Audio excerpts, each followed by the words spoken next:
रुद्राक्षे माला सोनार माला छाड्दिन ज्यान जाला म तलाउँछु रुद्राक्षे माला सोनार माला छाड्दिन ज्यान जाला म तलाउँछु रुद्राक्षे माला सोनार माला छाड्दिन ज्यान जाला।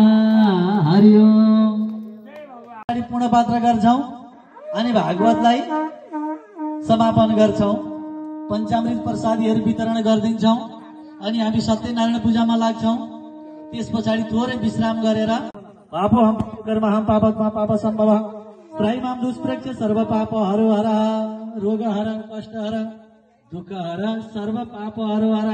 ल सेकाइयो सेकियो है, एक ठाउँमा अझ ठाउँमा जम्मा पारेर राख्दियौं।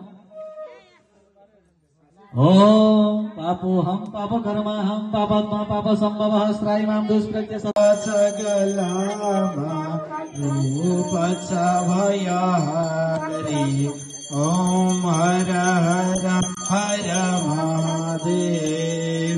डमरु त्रिशूल सुशोभित प्रभु का दुई करवा शिव प्रभु का दुई करवा भूषण नाग विराजित भूषण नाग विराजित बागंबर तनमा।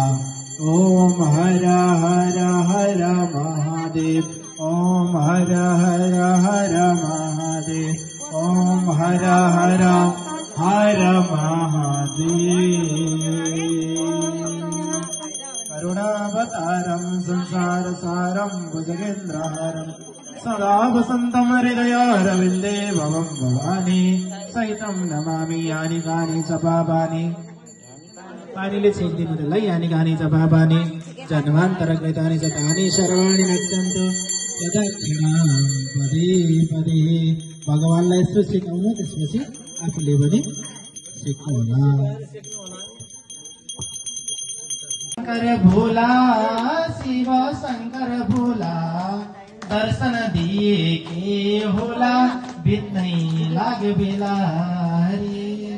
यसरी भोलेनाथलाई फकाउन लागे भगवान भोलेनाथ मान्नु भएन। तब फेरि स्तुति गर्न लागे भगवान हजुर त धतुरो खानेवाला भस्म लगाउनेवाला।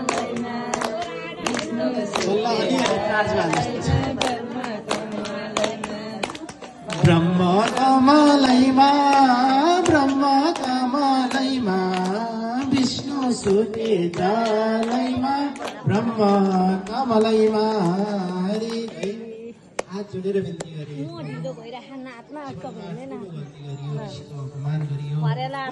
बर्बाद बलि आदि गरेका के गरे हाम्रो इन्द्रासनलाई यो फिर्ता दिनु।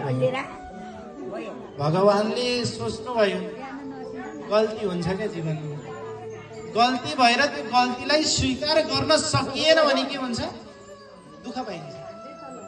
हामी के गर्छौं एउटा गल्ती भइहाल्यो भने त्यो गल्तीलाई लुकाउनलाई अर्को गल्ती अर्को गल्ती अर्को गल्ती। भक्तवत्सल भगवानको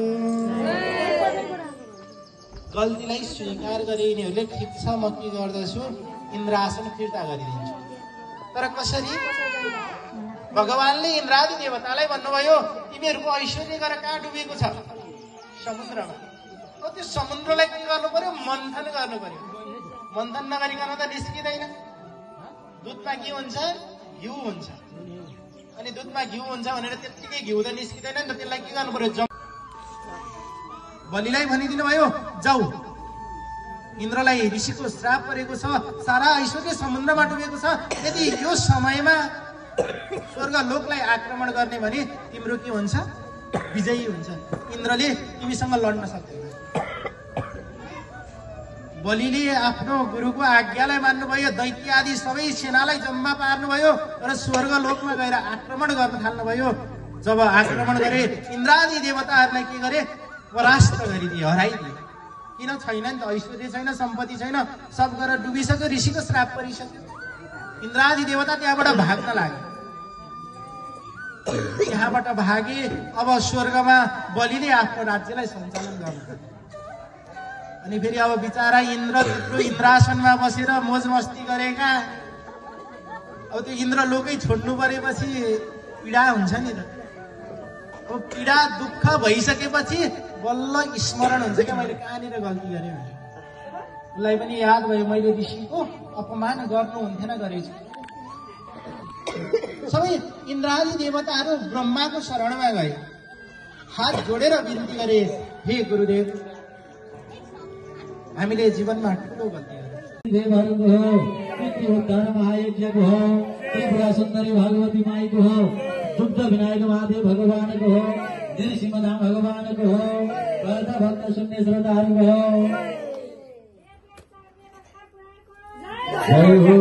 हजुर छिटो भन्दा त भ्याउनु सकेको छैन।